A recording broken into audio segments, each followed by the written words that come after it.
ಕೆಲವರು ವೇದ ಹೇಳಿದ್ರು, ಕೆಲವರು ಮಂತ್ರ ಹೇಳಿದ್ರು, ಕೆಲವರು ಎಲ್ಲೆಲ್ಲೆಲ್ಲ ಒಳ್ಳೊಳ್ಳೆ ಹೂಗಳಿದೆ ಅದೆಲ್ಲ ತಂತ್ ಕಾಲಿಗೆ ಸುರುದು.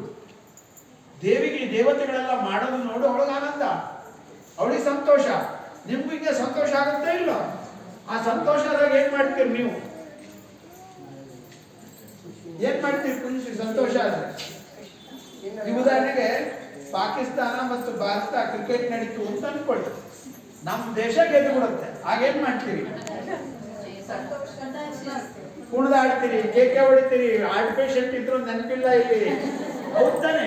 ಹಾಗೇನೆ ಈ ದೇವತೆಗಳೆಲ್ಲ ಮಾಡೋದು ನೋಡಿ ಈ ದೇವಿಗೆ ಆನಂದ ಆಗಿ ಮೈ ಮರೆತು ಹಾ ಅಂತ ಕೇಕೆ ಹೊಡಿತಾಳೆ.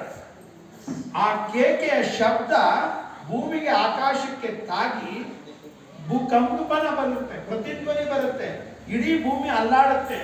ಸಮುದ್ರದಲ್ಲಿರೋ ನೀರೆಲ್ಲ ತೆರೆಗಳೆದ್ಬಿಡ್ತವೆ, ಆಕಾಶದಲ್ಲಿರೋ ಮೋಡಗಳೆಲ್ಲ ಚದ್ರಿ ಅಯೋಮಯ ಆಗುತ್ತೆ, ಅಲ್ಲೋಲ ಕಲ್ಲೋಲ ಆಗುತ್ತೆ ವಾತಾವರಣ. ಅಮ್ಮ ಒಂದು ಸರಿ ಕೇಕೆ ಹೊಡೆದಿದ್ದೆ, ರಾಕ್ಷಸರು ನಿಂತಿರೋ ನೆಲ ಎಲ್ಲ ಅಲ್ಲಾಡ್ತಾ ಇದೆ.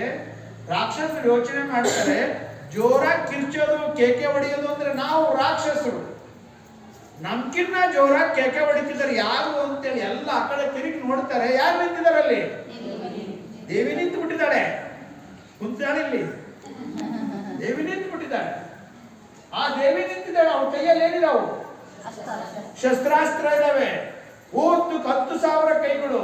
ರಾಕ್ಷಸರು ಯೋಚನೆ ಮಾಡಿದ್ರು, ಈ ದೇವತೆಗಳೆಲ್ಲ ಸೇರಿ ಈ ದೇವಿ ಸೃಷ್ಟಿ ಮಾಡಿದ್ದಾರೆ, ಇವಳು ನಮ್ಮನ್ನು ಸಾಯಿಸಕ್ಕೋಸ್ಕರ ಹುಟ್ಟಿದ್ದಾಳೆ, ಅವಳು ಸಾಯಿಸೋಕ್ಕಿಂತ ಮುಂಚೆ ನಾವೇ ಅವಳು ಸಾಯಿಸೋದು ಅಂತ ಯೋಚನೆ ಮಾಡಿ ಅವ್ರ ಹತ್ರ ಯಾವೆಲ್ಲ ಆಧಾರಗಳಿರ್ತಾವಲ್ಲ, ಕತ್ತಿ, ಗುರಾಣಿ, ಬಿಲ್ಲು, ಬಾಣ, ಅವೆಲ್ಲ ತೆಗೆದು ಸಾಣೆ ಹಿಡಿಯಕ್ಕೆ ಶುರು ಮಾಡ್ತಾರೆ.